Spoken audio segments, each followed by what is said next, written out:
శాఖ నేనే ప్రత్యక్షంగా నిర్వహిస్తున్నా.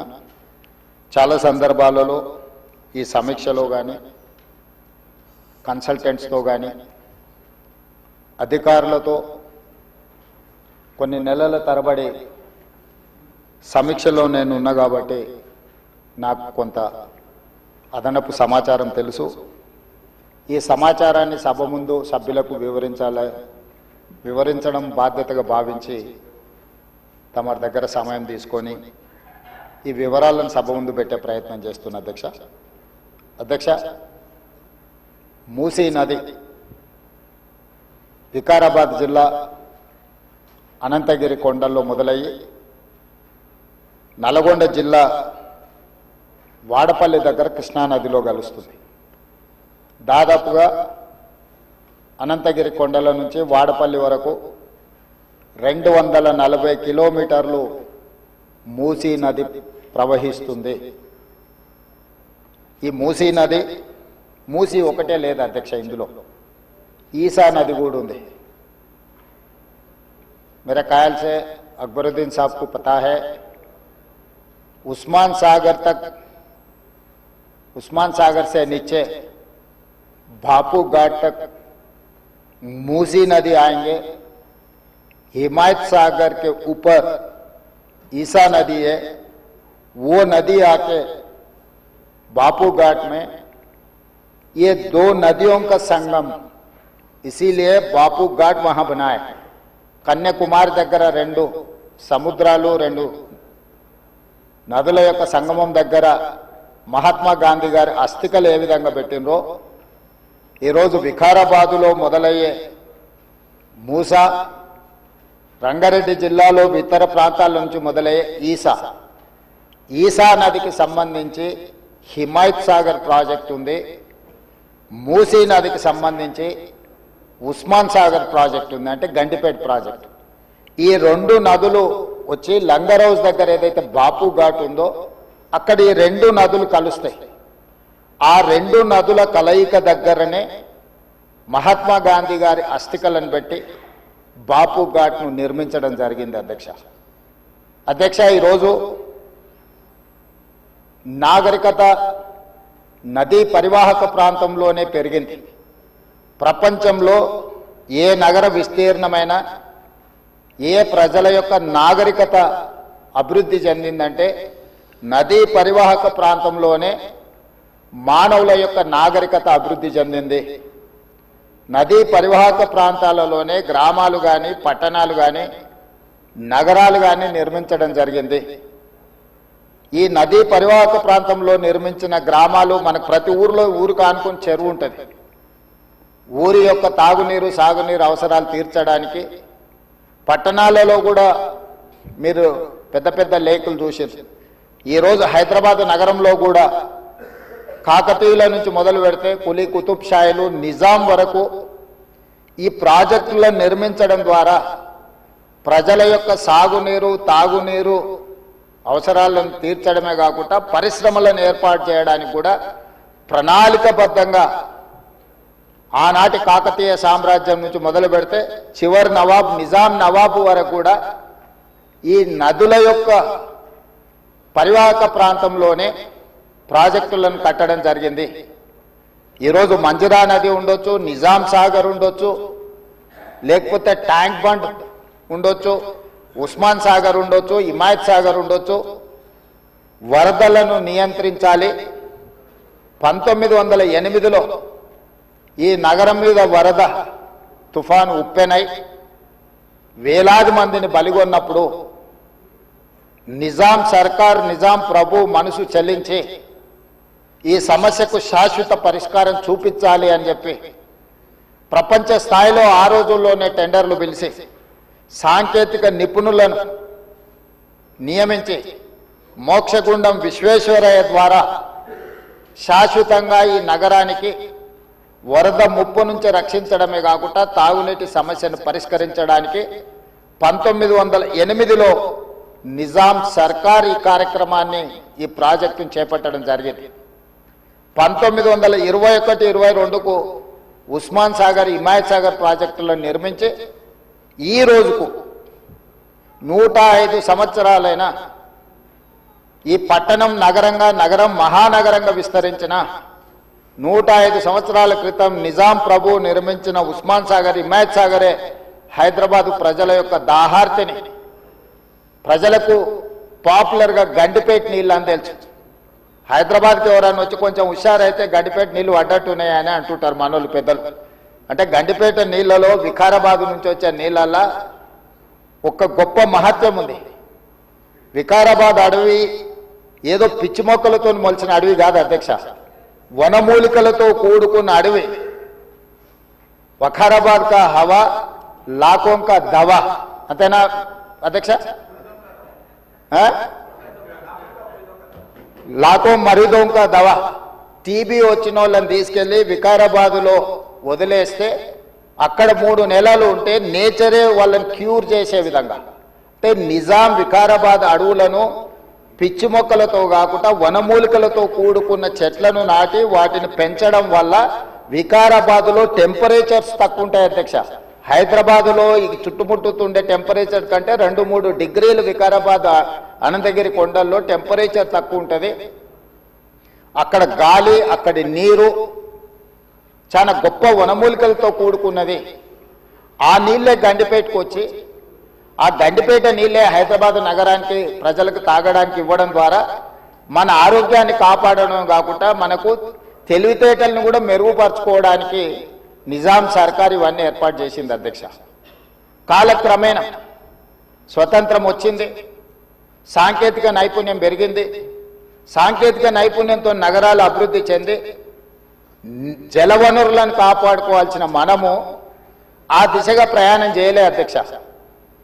శాశ్వత సమస్యల్ని పరిష్కరించి మన ఆరోగ్యాన్ని కాపాడే జలవనరులను కలుషితం చేయడమే కాకుండా కబ్జాలు పెట్టి ఫామ్ హౌజులు కట్టి ఫామ్ హౌజ్లో డ్రైనేజ్ లైన్లు తీసుకెళ్లి ఈ గండిపేట హిమాయత్ సాగర్ కలిపినారు అధ్యక్ష. ఆగర్భ శ్రీమంతులు కట్టుకున్న ఫామ్ హౌజుల్లో ఉన్న డ్రైనేజ్ కనెక్షన్స్ తీసుకెళ్లి గండిపేటకు హిమాయత్ సాగర్కు కనెక్ట్ చేస్తే వాళ్ళ మీద ఉక్కుపాదం మోపి అన్నిటిని కూలగొట్టి లక్షలాది నగరంలో ప్రజలు తాగే నీళ్లను కలుషితం చేస్తే ఎవరిని క్షమించమని చెప్పి మా ప్రభుత్వం వచ్చిన తర్వాత కఠినమైన చర్యలు తీసుకున్నది అధ్యక్ష. దాని మీద ఎన్నో విమర్శలు వచ్చినాయి. జన్వాడలో ఫామ్ హౌజులు, మొయినాబాద్లో ఫామ్ హౌజులు కట్టుకున్న వాళ్ళు నా మీద దాడి చేసిరు. లక్షల కోట్ల రూపాయలు సోషల్ మీడియాలో ఖర్చులు పెట్టి బద్నాం చేసే ప్రయత్నం చేసిరు. అయినా మా సంకల్పం మంచిది, పేద ప్రజలకు మేలు జరగాలన్న ఆలోచనతో ఎన్ని విమర్శలు వచ్చినా వెనక్కి తగ్గకుండా 100% ఆ కార్యక్రమాన్ని ముందుకు తీసుకెళ్లే ప్రయత్నం చేసి, అదేవిధంగా మాకొచ్చిన అవకాశాలలో ప్రపంచంలో చాలా దేశాలు తిరిగినాం అధ్యక్ష. చాలా దేశాలను చూసినాం. అభివృద్ధి చెందిన ప్రతి దేశంలో ఒక నదీ పరివాహక ప్రాంతాన్ని అభివృద్ధి చేయడమే కాకుండా వ్యాపార కేంద్రాలుగా మార్చారు. ఈరోజు న్యూయార్క్, న్యూజెర్సీ మధ్యలో హడ్సన్ రివర్, లేకపోతే లండన్లో థేమ్ రివర్. నేనే మంత్రులనే కాకుండా మిత్రులు అక్బరుద్దీన్ ఓవైసీ గారితో కూడా కలిసి మేము లండన్లో ఆ ప్రాజెక్టును పరిశీలించడం జరిగింది. జపాన్లో చూడడం జరిగింది, సౌత్ కొరియాలో చూడడం జరిగింది, సింగపూర్ లాంటి నూతనంగా అభివృద్ధి చెందిన దేశాలను మనం పర్యటించడం జరిగింది. జర్మన్ లాంటి దేశాలు తమరు కూడా కౌన్సిల్ చైర్పర్సన్ సుఖేందర్ రెడ్డి గారు కూడా వెళ్ళి మీరు చూసి వచ్చి మీరు కూడా నాతోని మీ అనుభవాలను కొంత నాకు వివరించడం జరిగింది. అంటే ప్రపంచ స్థాయి గుర్తింపు పొందిన నగరాలలో నదీ పరివాహక ప్రాంతాలను కాపాడుకోవడమే కాకుండా ప్రక్షాళన చేయడమే కాకుండా వ్యాపార కేంద్రాలుగా మార్చి ఆ రాష్ట్రము, ఆ దేశం యొక్క ఆర్థిక వ్యవస్థను బలోపేతం చేసుకోవడానికి ప్రపంచ దేశాలు పోటీ పడుతున్నాయి. ఈరోజు గుజరాత్ అహ్మదాబాద్లో సబర్మతి రివర్ ఫ్రంట్ కట్టుకున్నారు. భారతీయ జనతా పార్టీ నాయకులు, ప్రజాప్రతినిధులు గొప్పగా చెప్పుకుంటుంటారు. నరేంద్ర మోడీ గారు, అమిత్ షా గారు గుజరాత్లో సబర్మతి రివర్ ఫ్రంట్ అద్భుతంగా కట్టిర్రని దాదాపుగా 60,000 ఫ్యామిలీలను అక్కడి నుంచి తరలించింది అధ్యక్ష. 60,000 కుటుంబాలను సబర్మతి రివర్ ఫ్రంట్ అభివృద్ధిలో భాగంగా ఆ సబర్మతి రివర్ ఆనుకొని ఉన్న పేదలను అందరిని కూడా అక్కడి నుంచి తరలించారు. ఉత్తరప్రదేశ్లో గంగా నది ప్రక్షాళన చేసి అక్కడ రివర్ ఫ్రంట్ కట్టుకున్నారు. ఈ మధ్యకాలంలో ఢిల్లీ ఎన్నికల్లో బీజేపీ యమునా నదిని ప్రక్షాళన చేసి ప్రపంచ స్థాయి నదీ పరివాహక ప్రాంతాన్ని అభివృద్ధి చేస్తామని ఎన్నికల్లో భారతీయ జనతా పార్టీ నరేంద్ర మోడీ గారు చెప్పి ఢిల్లీ ఎన్నికల్లో గెలవడం జరిగింది. ఆ విషయాలను అన్నిటినీ భారతీయ జనతా పార్టీ అద్భుతంగా గొప్ప అభివృద్ధి నమూనాగా మాట్లాడుకొని ఎన్నికల్లో ఎజెండాగా మార్చి చెప్పుకున్నారు. అధ్యక్ష, మేము తప్పు పట్టడం లేదు. అభివృద్ధి జరిగినప్పుడు కొంతమందికి ఇబ్బంది జరుగుద్ది. ఆ ఇబ్బంది జరిగిన వాళ్లకు ప్రభుత్వాలు న్యాయం చేయాలి, నష్టపరిహారం ఇవ్వాలి, ప్రత్యామ్నాయం ఏర్పాట్లు చేయాలన్నది మా ఆలోచన.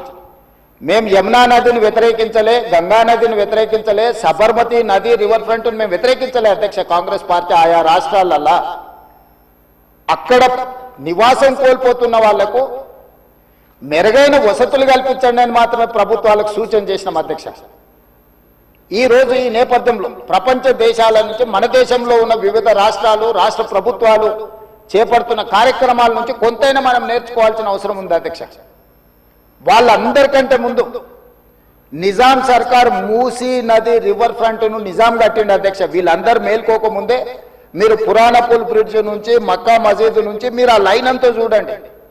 గుల్జార్ హౌస్, మోజంజాయ్ మార్కెట్, మీరు గండిపేట, ఉస్మాన్ సాగర్, హిమాయత్ సాగర్ నుంచి మొదలు పెడితే పరివాహక ప్రాంతంలో ఎన్ని హెరిటేజ్ స్ట్రక్చర్స్ ఉన్నాయి. తారామతి, బారాదరి నుంచి మొదలు పెడితే ఆ నదీ పరివాహక ప్రాంతంలో దశాబ్దాల కిందే నిజాం ఒక నదీ పరివాహక ప్రాంతాన్ని వ్యాపార కేంద్రాలుగా తీర్చిదిద్ది ప్రపంచ దేశాలతోనే పోటీ పడే విధంగా ఆనాటి హైదరాబాద్ రాష్ట్రాన్ని అభివృద్ధి చేసింది. అధ్యక్ష, నిజాం కాలక్రమేణా స్వతంత్రం వచ్చింది, ప్రజాస్వామిక పాలన వచ్చింది. కానీ నిజాం చేసిన అభివృద్ధిని మొత్తం కాలగర్భంలో కలిపేసేసి కనుమరుగు చేసేసి పాలకులకు నిజాం మీద కోపం ఉంటే నాకు అభ్యంతరం లేదు. కానీ నిజాం కట్టిన కట్టడాలను, చారిత్రాత్మకమైన కట్టడాల నుంచి మొదలు పెడితే చేసిన అభివృద్ధిని మొత్తం కాలగర్భంలో కలిపి కలుషితం చేసి ఆక్రమించుకొని అన్యాయక్రాంతం అయిపోయి ఈరోజు నివసించడానికి యోగ్యం కాని ప్రాంతాలుగా తయారు చేసేసి ఇదొక భాగం. ఈ హైదరాబాద్ నగరంలో ఉన్న మురికి కాలువలన్నిటినీ కాలనీలు మొత్తం పట్టణం యొక్క మురికినంతా మూసీ నది కలిపేసేసి చచ్చిన శవాల నుంచి పశువుల కలేబరాల వరకు ఆ మూసీ నదిలో కలిపేయడంతో రంగారెడ్డి జిల్లా, హైదరాబాద్ జిల్లా, చివరగా నల్గొండ జిల్లా ఈరోజు శిక్ష అనుభవిస్తున్నది నల్గొండ జిల్లా ప్రజలు. అధ్యక్ష, లక్షలాది మంది నల్గొండ జిల్లా ప్రజలు మూసీ నది పరివాహక ప్రాంతంలో చివరగా ఉండడం వల్ల రంగారెడ్డి జిల్లా, హైదరాబాదు జిల్లాలో నుంచి వచ్చిన మొత్తం మురికి కలుషితం మనుషుల శవాల నుంచి పశువుల కలేబరాల వరకు ఫార్మా కంపెనీలు వెదజల్లుతున్న విష కాలుష్యం నుంచి మూసీలో కలపడం వల్ల కింద వాళ్ళు జీవించలేని పరిస్థితి ఉంది. నల్గొండ జిల్లాకు భగవంతుడే శిక్ష విధించింది. అధ్యక్ష, వాళ్ళ దురదృష్టం దేవుడే వాళ్ళ మీద కక్ష కట్టిండి అన్నట్టుగా ఫ్లోరైడ్ ప్రాంతంగా ఆ ప్రాంత ప్రజలు పేదవాళ్ళు కాళ్ళు వంకర, చేతులు వంకర, నడుము వంకర, పుట్టే పిల్లలు అష్ట వంకర్లతో పుడుతుంటే కన్న తల్లిదండ్రుల యొక్క దుఃఖం ఎలాంటిదో అర్థం చేసుకోండి. అధ్యక్ష, ఇదే కాకుండా పిడుగులాంటి ప్రమాదం వాళ్లకు మూసీ నుంచి వచ్చింది. అధ్యక్ష, మూసీ పరివాహక ప్రాంతంలో ఆ ప్రాంతంలో మహిళలు గర్భం దాలిస్తే ఈ నీళ్లు తాగడం వల్ల ఈ మూసీ పరివాహక ప్రాంతంలో పండించిన పంటలు, కూరగాయలు పంటలు తినడం వల్ల ఆడపిల్లలు గర్భం దాల్చలేని పరిస్థితి వచ్చిందని డాక్టర్లు రిపోర్ట్ ఇచ్చింది. అధ్యక్ష, వరల్డ్ హెల్త్ ఆర్గనైజేషన్ మనుషులు నివాస యోగ్యము కాని ప్రాంతంగా నల్గొండ మారబోతుందని ఫ్లోరైడ్ విషయంలో చెప్పడం జరిగింది. అధ్యక్ష, అదే కాకుండా ఈరోజు మూసీ కలుషితం వల్ల పరివాహక ప్రాంతంలో నేను భువనగిరి, ఆలేరు ఆ ప్రాంతం నేను ప్రత్యక్షంగా పర్యటనకు పోయించిన. అధ్యక్ష, నేనే స్వయంగా పాదయాత్ర చేసిన. అధ్యక్ష, అక్కడ ఆడపిల్లలు వచ్చి అయ్యా మా పిల్లలకు పెళ్లిళ్ళు అయితే మా పిల్లల్ని ఇక్కడ ఉంచుతలేము, మేము పట్టణమో ఎక్కడన్నా పోయి బతకమంటున్నాం, వీడుంటే పిల్లలు పుట్టడం కష్టం, పుట్టే పిల్లలు కూడా అంగవైకల్యంతో పుట్టే పరిస్థితి వచ్చింది అని. నేను అడిగిన ఆడబిడ్డల్ని ఎందుకమ్మా, ఏం తల్లి, ఏం కష్టం వచ్చిందని. ఒకప్పుడు మూసీలో నీళ్లు ముంచుకొని మేము తాగేటోళ్ళమయ్యా. ఈరోజు చూడు, నువ్వే చూస్తున్నావు కదా, మూసీ పక్కన నిలబడలేని పరిస్థితి, దుర్భరమైన కంపు, కలుషితమైన నీళ్లు. ఈ నీళ్లు ఇక్కడనే కాదు, మా పంట పొలాలలో పారి మా పశువులు మా మేకలు ఈ నీళ్లు తాగి చచ్చిపోవడమే కాకుండా మేము పండించే కూరగాయలు పంటలు ఇవే తినడం వల్ల మేము జీవించలేని పరిస్థితి వచ్చింది. మీరు ఏమైనా చేయండి, మా నల్గొండకి ఏమి చేయకపోయినా పర్వాలేదు, ఈ మూసి ప్రక్షాళన చేయండి, కలుషితం నుంచి మమ్మల్ని కాపాడండి అని చెప్పి వేలాది మంది ఆ రోజు అక్కడికి వచ్చి విజ్ఞప్తి చేసిండ్రు అధ్యక్ష. ఇన్ని పరిస్థితులను చూసి ప్రపంచం అభివృద్ధి చెందుతున్న విధానాలను చూసిన తర్వాత మా ప్రభుత్వం స్పష్టమైన నిర్ణయం తీసుకున్నది అధ్యక్ష. ఎట్టి పరిస్థితుల మూసీ నది ప్రక్షాళన చెయ్యవలసిందే. సంవత్సరానికి 365 రోజులు మూసీ నదిలో నీళ్లు ప్రవహించాల్సిందే అని ప్రణాళికలు సిద్ధం చేయాలని చెప్పి అధికారులను పిలిస్తే, అధికారులు మన స్థాయిలోనే కాదు ప్రపంచ స్థాయిలో అనుభవం ఉన్న కన్సల్టెంట్స్ ఉంటే మనకి ఈజీ అవుద్ది, వాళ్ళు ఇచ్చే నివేదికలు అంచనాలు సూచనలు మనకు ఉపయోగపడతాయని చెప్పి గ్లోబల్ టెండర్ పిలిచిన అధ్యక్ష కన్సల్టెంట్ కోసం. అందులో జాయింట్ వెంచర్ కన్సార్షియం కింద మన్హాట్ సింగపూర్ ప్రైవేట్ లిమిటెడ్, సింగపూర్కు సంబంధించిన సంస్థ, Cushman Wakefield private limited, Rios design studio, ఒకరు ప్రాజెక్టులు డిజైన్లలో, రెండవరు ఫైనాన్షియల్ కన్సల్టెంట్స్, ఒక ఆర్థికంగా ఏ రకంగా బ్యాంకుల నుంచి రుణాలు పొందాలి, ఏ రకంగా వ్యాపార కేంద్రాలను అభివృద్ధి చేయాలి, మూడవరు నీళ్లను ఏ విధంగా ఉపయోగించాలో ఈ ముగ్గురు కన్సార్షియం కింద ఏర్పడి ఈరోజు మూసీ రివర్ డెవలప్మెంట్ ఫ్రంట్ నుంచి మనం టెండర్లు పిలిచి ఈ కన్సల్టెంట్ని మనం అపాయింట్ చేసుకోవడం జరిగింది అధ్యక్ష.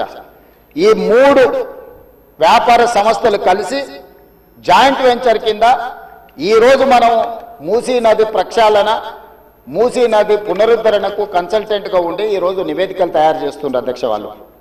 వాళ్ళు ఇచ్చిన ప్రాథమిక అంచనాలు, ప్రాథమిక నివేదికలు, ఫస్ట్ ఫేజ్ ఉస్మాన్ సాగర్ నుంచి బాపు ఘాట్, హిమాయత్ సాగర్ నుంచి బాపు ఘాట్, ఈ 2 ఇక్కడికి వచ్చి కలిసి బాపు ఘాట్ దగ్గర గాంధీ సరోవర్ మనం నిర్మించదలుచుకున్నాం అధ్యక్ష.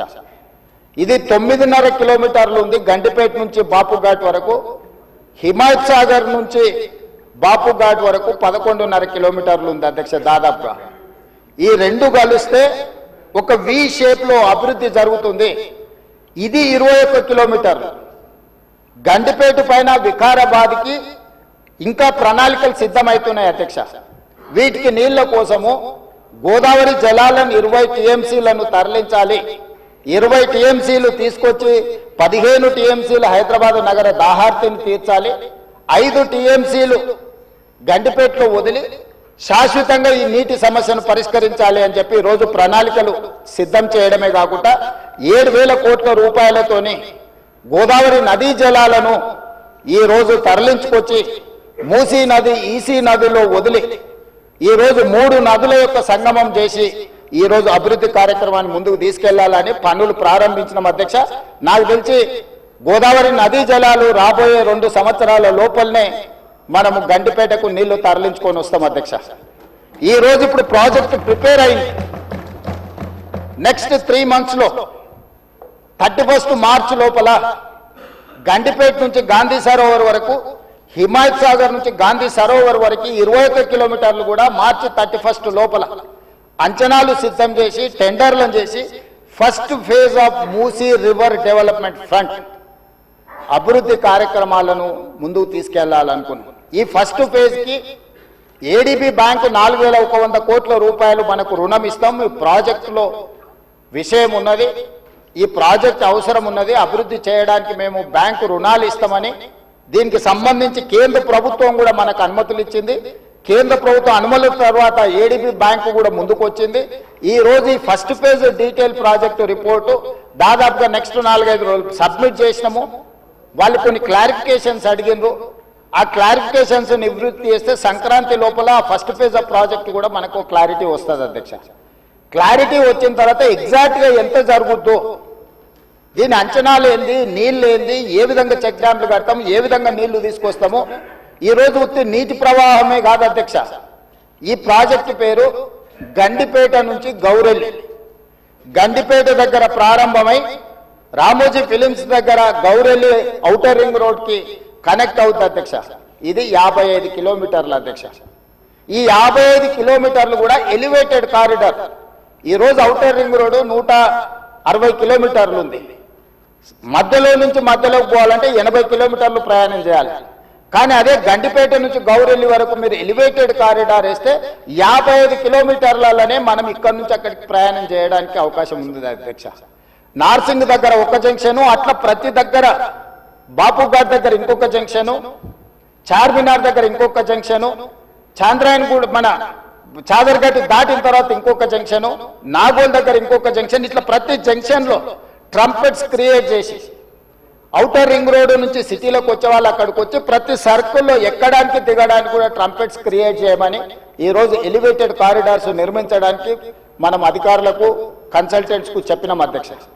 ఈ ప్రాజెక్టులో భాగంగానే మిరాలం ట్యాంకులో వచ్చే నీళ్లు కూడా మిరాలం ట్యాంక్ నుంచి జవహర్లాల్ నెహ్రూ జువాలజికల్ పార్క్ నుంచి ఆ నీళ్లు వచ్చేసి మూసీలో కలుస్తాయి అధ్యక్ష. It is connected to Musi only. So ఆ ప్రాజెక్టు కూడా అక్బరుద్దీన్ ఓవైసీ గారు, నేను ముఖ్యమంత్రిగా మొదటిసారి చాంద్రాయన్ గుట్ట పర్యటనకు పోయినప్పుడు అసదుద్దీన్ ఓవైసీ గారు ఇద్దరు మిరాలం ట్యాంకును ఒక పర్యాటక కేంద్రంగా బ్రహ్మాండంగా అభివృద్ధి చేయాలి, ట్యాంక్ బండ్ అక్కడ ఉండు కాదు, మాకు ఈ ఓల్డ్ సిటీలో ఒక మిరాలం ట్యాంక్ ని అభివృద్ధి చేయాలి, జూ పార్క్ ఉన్నది పక్కల మిరాలం ట్యాంక్ ఉంది 450 ఎకరాలలో మీరు చేయాలంటే దాన్ని కంప్లీట్ గా ఈ కన్సల్టెంట్స్ కి ఇచ్చి ప్రపంచ స్థాయిలో అక్కడ ఒక అభివృద్ధి పర్యాటక కేంద్రంగా మార్చాలని చేసి ఈ రోజు 450 కోట్ల రూపాయలతోనే మిరాలం ట్యాంక్ మీద బ్రిడ్జ్ కట్టడమే కాకుండా ఆ ప్రాంతాన్ని అభివృద్ధి చేయడానికి టెండర్ పిలిచి పనులు జరుగుతున్నాయి అధ్యక్ష. రాబోయే 2 సంవత్సరాలలో ఆ ప్రాజెక్టు కూడా పూర్తి చేస్తాం అధ్యక్ష. ఓల్డ్ సిటీ అని నెగ్లెక్ట్ చేయలేదు అధ్యక్ష. నేను చెప్పిన అది ఓల్డ్ సిటీ కాదు, అది ఒరిజినల్ సిటీ. ఒరిజినల్ సిటీని రివైవ్ చేసి ప్రపంచంలోనే ఒక గొప్ప నగరంగా మా హైదరాబాద్ నగరం అని చెప్పుకునే విధంగా అభివృద్ధి చేస్తామని చెప్పి మాట ఇవ్వడం జరిగింది. దాంట్లో భాగంగానే ఈరోజు గౌలిగూడ దగ్గర వదిలేసిన మెట్రోను ఈరోజు చాంద్రాయన్ గుట్ట వరకు పొడిగిస్తున్నాం అధ్యక్ష. ల్యాండ్ ఎక్వేషన్ జరుగుతుంది. అక్బరుద్దీన్ ఓవైసీ గారే మలక్పేట ఎమ్మెల్యే గారు ఇక్కడ ఉన్నారు. ఈ రోజు నష్టపరిహారం అడిగినంతగా భూములు కోల్పోయే వాళ్ళకి ఇచ్చి ఈ రోజు మెట్రో పనులు ప్రారంభించిన అధ్యక్ష. మిరాలం ట్యాంక్ ప్రారంభించిన అధ్యక్ష. అదే విధంగా longest flyover PV Narasimha Rao flyover తర్వాత రెండో లాంగెస్ట్ ఫ్లైఓవర్ మన్మోహన్ సింగ్ గారి పేరు మీద ఫ్లైఓవర్ ని జూ పార్క్ దగ్గర మనం ప్రారంభించుకున్నాం అధ్యక్ష. ఓల్డ్ సిటీ నెగ్లెక్ట్ చేయలేదు అధ్యక్ష. అండర్ గ్రౌండ్ డ్రైనేజ్ చంద్రాయన్ గుట్ట ప్రాంతానికి మనం నిధులు ఇచ్చినాం అధ్యక్ష. ఇవన్నీ కూడా పాత నగరాన్ని ఇది మన తలమానికము, మన యొక్క గొప్ప గౌరవము హైదరాబాద్ నగరం అని చెప్పి ఈ రోజు హైదరాబాద్ నగరం మీద ప్రత్యేకమైన దృష్టి పెట్టి ఈ రోజు కార్యక్రమాలు తీసుకుంటున్నాం అధ్యక్ష. ఇక మళ్ళీ మూసీకి వస్తున్న అధ్యక్ష. ఈ మూసీని కేవలం మా మిత్రులు పాయల్ శంకర్ గారు అడిగారు, ఇది ఉత్త నీళ్ళే తీసుకొస్తారా, దీన్ని వ్యాపార కేంద్రంగా చేస్తారా? వారేమో ప్రశ్న అడిగారు. కొంతమంది ఏమో Revanth Reddy real estate broker గా మారాడు, రేవంత్ రెడ్డి రియల్ ఎస్టేట్ చేస్తాడని. అధ్యక్ష, రియల్ ఎస్టేట్ ఒక ఇండస్ట్రీని ప్రమోట్ చేసి ఇండస్ట్రీకి అవసరమైన వసతులు కల్పించడం అనేది ప్రభుత్వం యొక్క బాధ్యత. ఈ నగరం రియల్ ఎస్టేట్ విస్తరిస్తే పెట్టుబడులు వస్తాయి, పెట్టుబడులు వస్తే పరిశ్రమలు వస్తాయి, పరిశ్రమలు వస్తే ఉద్యోగ ఉపాధి అవకాశాలు వస్తాయి. ఈ రోజు ఎకానమీని మనం పెంచుకోవాలంటే, ఆర్థిక వ్యవస్థ బలోపేతం కావాలంటే ఆ రోజు కూడా ఇట్లనే మాట్లాడిండు డాక్టర్ వైఎస్ రాజశేఖర రెడ్డి గారు. అంతకంటే ముందు నేదురుమల్లి జనార్దన్ రెడ్డి గారు హైటెక్ సిటీకి మొట్టమొదటిసారి ఫౌండేషన్ స్టోన్ వేసినప్పుడు పి జనార్దన్ రెడ్డి గారు పట్టుబట్టి మొట్టమొదట ఫౌండేషన్ స్టోన్ హైటెక్ సిటీకి పడ్డది. పి జనార్దన్ రెడ్డి గారు ఎమ్మెల్యేగా ఉన్నప్పుడు, నేదురుమల్లి జనార్దన్ రెడ్డి ముఖ్యమంత్రి ఉన్నప్పుడు పివి నరసింహారావు గారు వచ్చి మొదట హైటెక్ సిటీకి శిలాఫలకం వేసింది వాళ్ళు. తర్వాత ఆగిపోయింది. ఆ తర్వాత చంద్రబాబు నాయుడు గారు వచ్చిన తర్వాత మళ్ళీ చంద్రబాబు నాయుడు గారు, అటల్ బిహారీ వాజ్పేయి గారు వచ్చి హైటెక్ సిటీ నిర్మాణం చేశారు. ఆ రోజు కూడా ఇదే ఆరోపణలు చేశారు అధ్యక్ష. ప్రభుత్వం రియల్ ఎస్టేట్ వ్యాపారం చేస్తుందా, ప్రభుత్వానికి ఏం పని ఉంది అని. కానీ ఇలా విస్తరించిన నగరం ఎక్కడొచ్చింది అధ్యక్ష? సైబరాబాద్ అని గొప్పగా ఎందుకు చెప్పుకుంటున్నాం? ఐటీ కంపెనీలు, ఫార్మా కంపెనీలు, global capability centres, data centres, ఇవన్నీ ఎక్కడి నుంచి వచ్చినాయి అధ్యక్ష? ఈరోజు ఫైనాన్షియల్ డిస్ట్రిక్ట్ నాలెడ్జ్ పార్క్లో ఎన్ని లక్షల మందికి ఉద్యోగాలు వచ్చినాయి అధ్యక్ష? ఈరోజు విస్తరించే నగరం అర్బనైజేషన్ అవుతుంది అధ్యక్ష. పట్టణ ప్రాంతాలు పెరుగుతున్నాయి, పట్టణీకరణ జరుగుతుంది. ఈరోజు 55% జనాభా పట్టణాలలో నివసిస్తున్నారు అధ్యక్ష. రాబోయే 20-25 ఏళ్లలో 75% మన పట్టణాల యొక్క జనాభా పెరుగుతుంది అధ్యక్ష. కేవలం ఔటర్ రింగ్ రోడ్ ఇన్సైడే 1,34,00,000 మంది ప్రజలు నివసిస్తున్నారు అధ్యక్ష. 3,78,00,000 తెలంగాణ జనాభా ఉంటే ఔటర్ రింగ్ రోడ్ ఇన్సైడ్ మాత్రమే 1,34,00,000 మంది నివసిస్తున్నారు అధ్యక్ష. అంటే ఇక్కడ మోర్ దాన్ 1/3. టోక్యో ఒక సిటీలో తెలంగాణ జనాభా కంటే ఎక్కువ ఉన్నారు అధ్యక్ష. 4 కోట్ల మంది ఒక పట్టణంలో నివసిస్తున్నారు అధ్యక్ష. ఈరోజు ప్రపంచం అంతా పట్టణాల వైపు వేగంగా విస్తరణ జరుగుతుంది. దానికి తగ్గట్టుగా మనం నగరాలను అభివృద్ధి చేసుకోవాలి. అందులో భాగంగానే ఈరోజు వికసిత్ భారత్ ప్రణాళిక ఏంది? ఈరోజు అందుకోసమే మా ఆయన దుఃఖం చూడు, ఆయన బాధ చూడు, కడుపులో విషము ఎట్లా అంటే కడుపు నిండా విషయం. ఆ మూసీలో ఉన్న కాలుష్యానికంటే వీళ్ళ కడుపులలో అంతకంటే ఎక్కువ విషయం ఉంది అధ్యక్ష. విషం జిమ్ముతున్నారు. మీరు మూసీ కాలుష్యమే ప్రమాదం అనుకుంటున్నారు అధ్యక్ష. ఈ మనుషుల కడుపుల్లో ఉన్న విషయం మూసీ కాలుష్యానికంటే ప్రమాదకరంగా తయారైంది అధ్యక్ష. ఏం నొప్పి అధ్యక్ష? నేను ఎవరినైనా విమర్శించిన అధ్యక్ష? నేను ఈ ప్రభుత్వం ఏం కార్యక్రమాలు చేపట్టబోతుందో సభలో సభ్యులు మాకు తెలవాలని అడిగినారు. పాయల శంకర్ గారు ఏమడిగినారు అధ్యక్ష? మేము సభ్యులము, ప్రభుత్వం ఏం చేస్తుందో మాకు వివరించండి, మేము కూడా మా చేతనైన సాయం చేస్తామని మాట్లాడినారు అధ్యక్ష. నేను వివరాలు చెప్పే ప్రయత్నం చేస్తే విషయం ఎందుకు కక్కుతున్నారు అధ్యక్ష? ఈ రోజు క్వశ్చన్ అవర్లో సప్లిమెంటరీ క్వశ్చన్స్ 2 ఉంటాయి. 10 క్వశ్చన్స్ ఉండవు, 10 మందికి ఇయ్యరు. స్పీకర్ గారు అలౌ చేశారు. స్పీకర్ గారు నాకు అనుమతించారు వివరించమని. స్పీకర్ గారి అధ్యక్ష వాళ్ళ ప్రాధాన్యత ఏందో మీకు అర్థమైంది కదా అధ్యక్ష. ఈ చర్చ జరగవద్దు, ఈ నిజాలు ప్రజలకు తెలియవద్దు. విషం కడుపు నిండా విషం. మీరు కళ్ళు చూడండి అధ్యక్ష, అసలు వాళ్ళ కళ్ళలో చూడండి. వాళ్ళ కళ్ళగిన ఓలే శక్తి ఉంటే ఆ విషపు కళ్ళతో చూస్తే మొత్తం కాలి బూడిదైపోయేటట్టు చూస్తున్నారు అధ్యక్ష. కప్పిపుచ్చుకోవడానికి అద్దాలు పెట్టుకుంటున్నారు అధ్యక్ష. అద్దాలు పెట్టుకున్నా మీ విషపు చూపులు ప్రజలకు అర్థమవుతాయి. అందుకోసమని నా మాట ఒక్కటే అధ్యక్ష. ఈరోజు తెలంగాణకు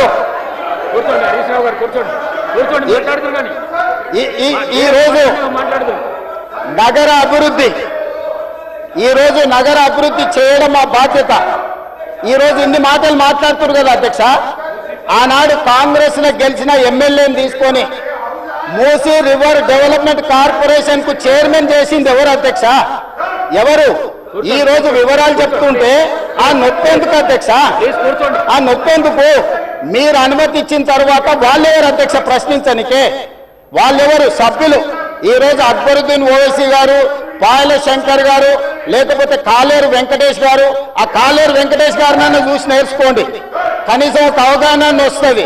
స్పష్టంగా నేను అంబర్పేట పోయినప్పుడు చెప్పిండు, 100% అంబర్పేట శాసనసభ నియోజకవర్గంలో మేము మూసీ నది ప్రక్షాళనకు సహకరిస్తాము.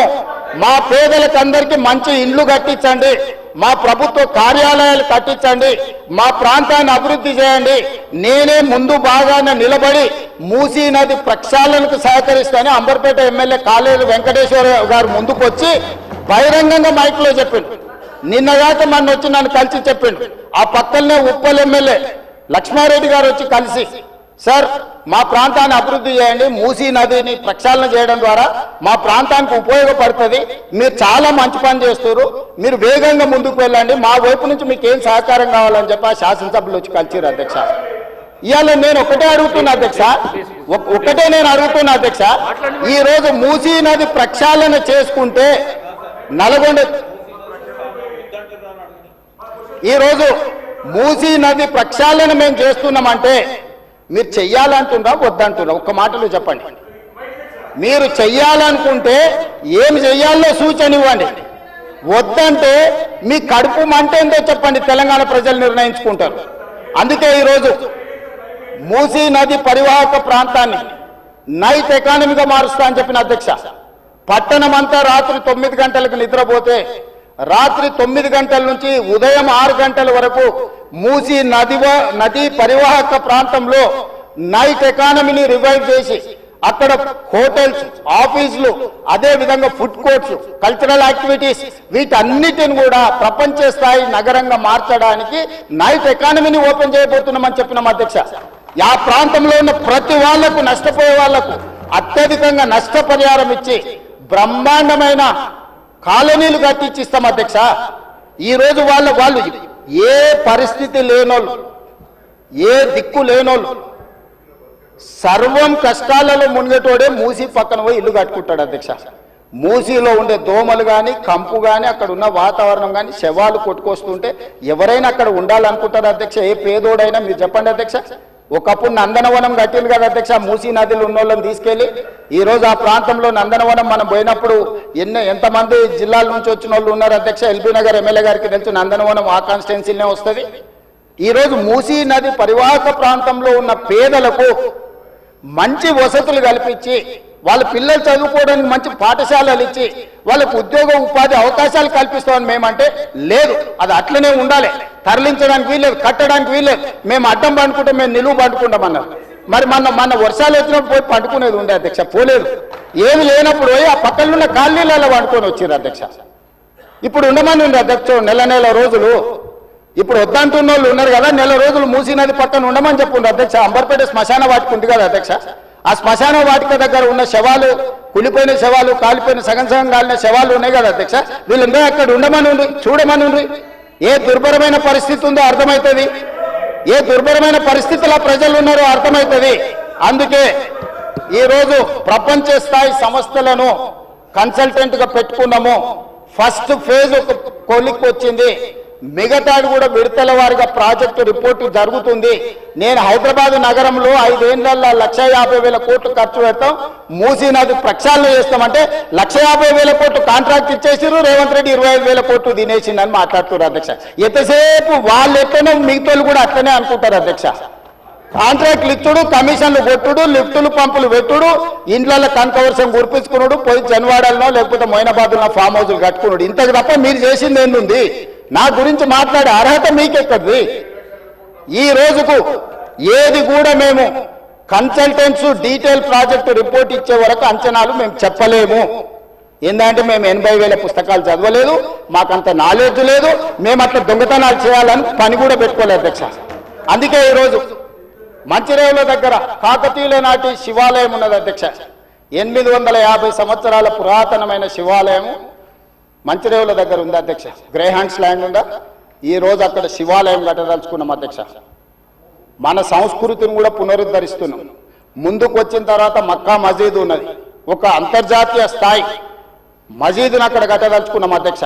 నదీ పరివాహక ప్రాంతంలో ముందుకు వస్తే సిక్ చావుని గౌలిగూడ దగ్గర ఒక అద్భుతమైన స్వర్ణ దేవాలయం లాంటి ఒక సిక్ మందిరాన్ని కట్టదలుచుకున్నాం అధ్యక్ష. ఆ విధంగా ముందుకెళ్తే ఉప్పల్ ప్రాంతంలో మెదక్ చర్చ్ లాంటి ఒక అద్భుతమైన చర్చిని కట్టదలుచుకున్నాం అధ్యక్ష. మూసీ నది పరివాహక ప్రాంతంలో ఒక పక్కన దేవుడు ఉంటాడు, ఇంకొక పక్కన అల్లా ఉంటాడు, ఇంకొక పక్కన గురుద్వారా ఉంటుంది, ఇంకొక పక్కన యేసు ప్రభు ఉంటాడు. ఈ 4 మతాలకు సంబంధించి మూసీ నది పరివాహక ప్రాంతంలో మత సమ్మేళనాన్ని చేసి ఒక మత సామరస్యాన్ని అభివృద్ధి చేయడానికి ఈరోజు కార్యక్రమాలు చేస్తున్నాం అధ్యక్ష. అదే విధంగా ఈరోజు ఇంటర్నేషనల్ స్టాండర్డ్స్ లో మనం అక్కడ ఉండే వ్యాపార కేంద్రాలను అభివృద్ధి చేయాలనుకుంటున్నాం అధ్యక్ష. ఈ రోజు నీళ్లు శాశ్వతంగా అందులో ప్రవహించే విధంగా నగరాల నుంచి వచ్చే మొత్తం కాలుష్యాన్ని మొత్తం నియంత్రించి సివరేజ్ ట్రీట్మెంట్ ప్లాంట్స్ పెట్టి ట్రీట్ చేసి ఆ వాటర్ ని కూడా వినియోగించుకోవడానికి ఈరోజు ప్రణాళికలు చేస్తున్నాం అధ్యక్ష. వీటన్నిటికీ అంచనాలు లేకుంటే టెండర్లు ఇచ్చి కాంట్రాక్టర్ల దగ్గర నుంచి మేము కమిషన్లు కొట్టదలుచుకోలేదు అధ్యక్ష. సంవత్సరంన్నర నుంచి నిరంతరం పనిచేస్తే ఇప్పుడు ఒక కొలిక్కి వచ్చినాయి. ఇంకొక సంవత్సరం పడుతుంది మొత్తం డీటెయిల్ ప్రాజెక్టు రిపోర్ట్ తయారు కావడానికి. 5 సంవత్సరాల కోసం కన్సల్టెంట్ కంపెనీని పెట్టుకున్నాం అధ్యక్ష. 5 సంవత్సరాలు ప్రాజెక్టు డిజైన్లు ఇవ్వడమే కాకుండా, అంచనాలు వేయడమే కాకుండా, నిర్మాణంలో కూడా వాళ్ళ సహకారం ఉండాలని చెప్పి ఈరోజు అంతర్జాతీయ స్థాయి కంపెనీలను తీసుకొచ్చి మనం పెట్టుకున్నాం అధ్యక్ష. నేను అందుకే డిపిఆర్ వచ్చిన తర్వాత బడ్జెట్ సెషన్లో మీ అందరికీ డీటెయిల్ ప్రాజెక్టు రిపోర్ట్ హౌస్లో ప్రజెంట్ చేస్తా అధ్యక్ష. మీ అందరి సూచనలు తీసుకుంటాం, మీ అందరి సలహాలు తీసుకుంటా. నాకు ఇందులో సీక్రెట్ ఏం లేదు అధ్యక్ష.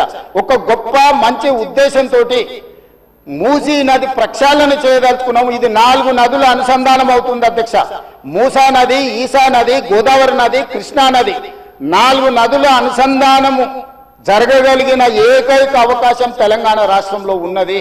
ఈ గొప్ప కార్యక్రమాన్ని చేసే అవకాశం దేవుడు నాకు ఇచ్చిండు. ఈ రోజు గాంధీ బాపు ఘాట్ ఏదైతుందో అక్కడ గాంధీ సరోవర్ కట్టదలుచుకున్నాం అధ్యక్ష. గాంధీ సరోవర్ నిర్మించాలంటే ప్రభుత్వానికి భూమి తక్కువ ఉంది, డిఫెన్స్ ల్యాండ్ ఉంది. 200 ఎకరాలు కేంద్ర ప్రభుత్వాన్ని అడిగినాం, నరేంద్ర మోడీ గారిని అడిగినాం, రాజ్నాథ్ సింగ్ గారిని అడిగినాం.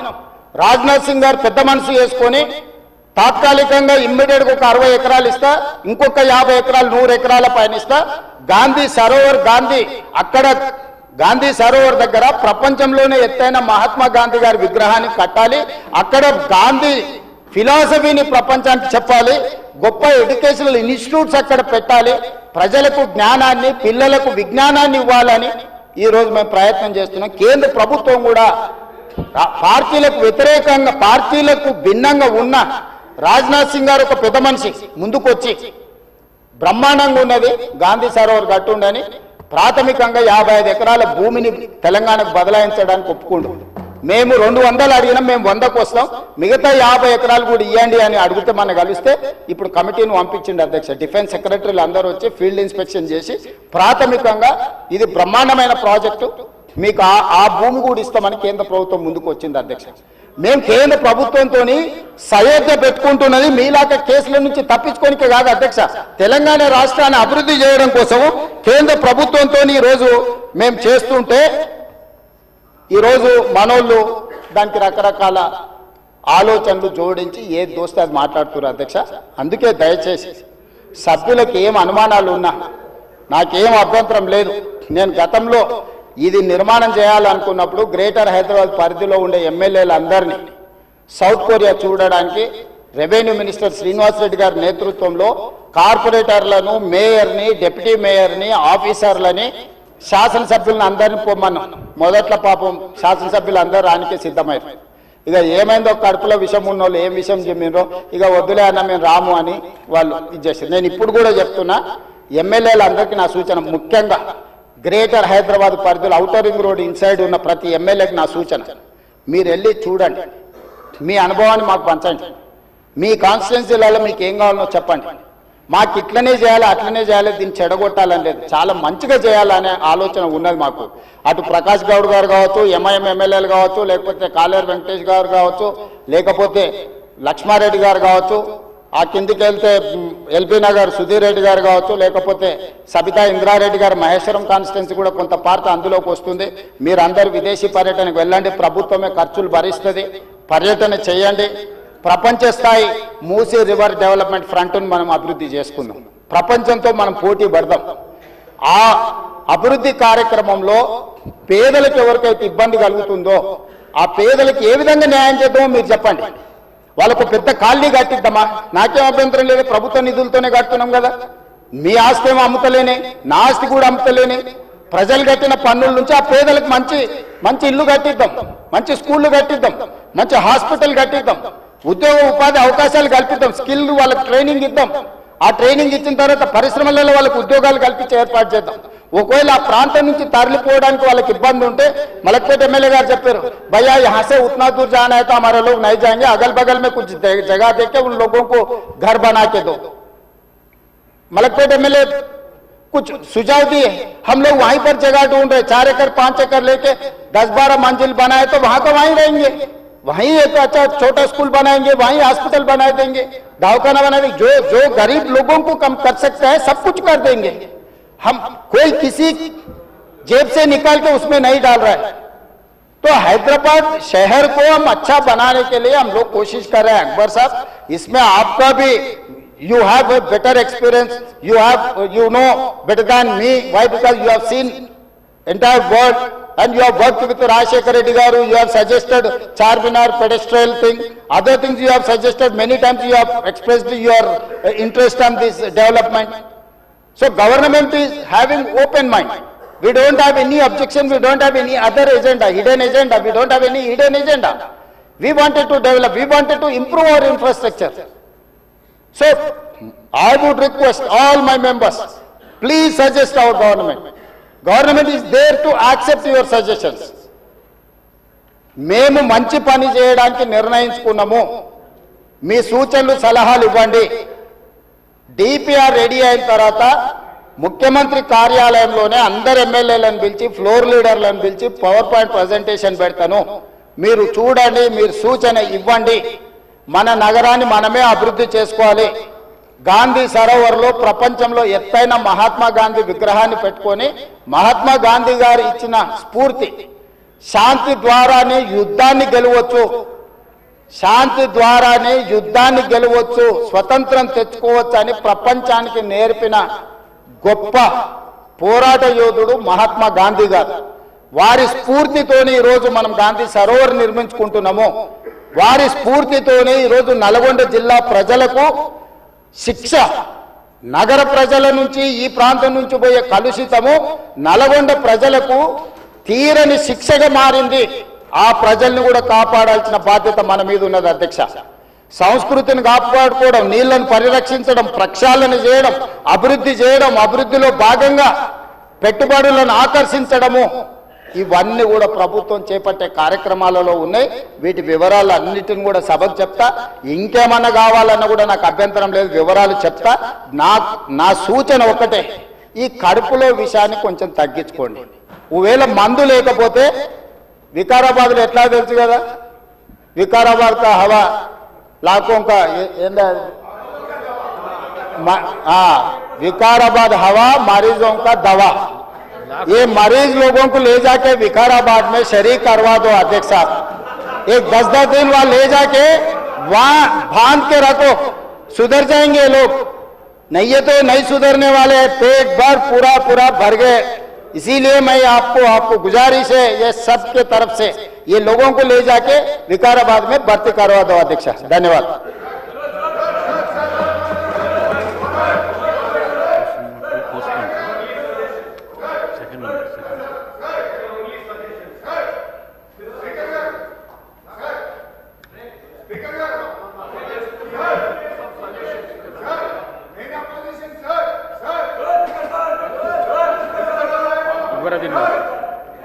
सर, ऑनरेबल स्पीकर सर, मैं आपके जरिए चीफ मिनिस्टर साहब का और मिनिस्टर साहब का शुक्रिया अदा करता हूं कि आपने इतना अच्छा जवाब दिया इस मसले पर। सर, मैंने एक पहला सवाल किया था जिस पे मिनिस्टर साहब ने जवाब दिया। मैं जानते बूझते वो सवाल किया था और इस उम्मीद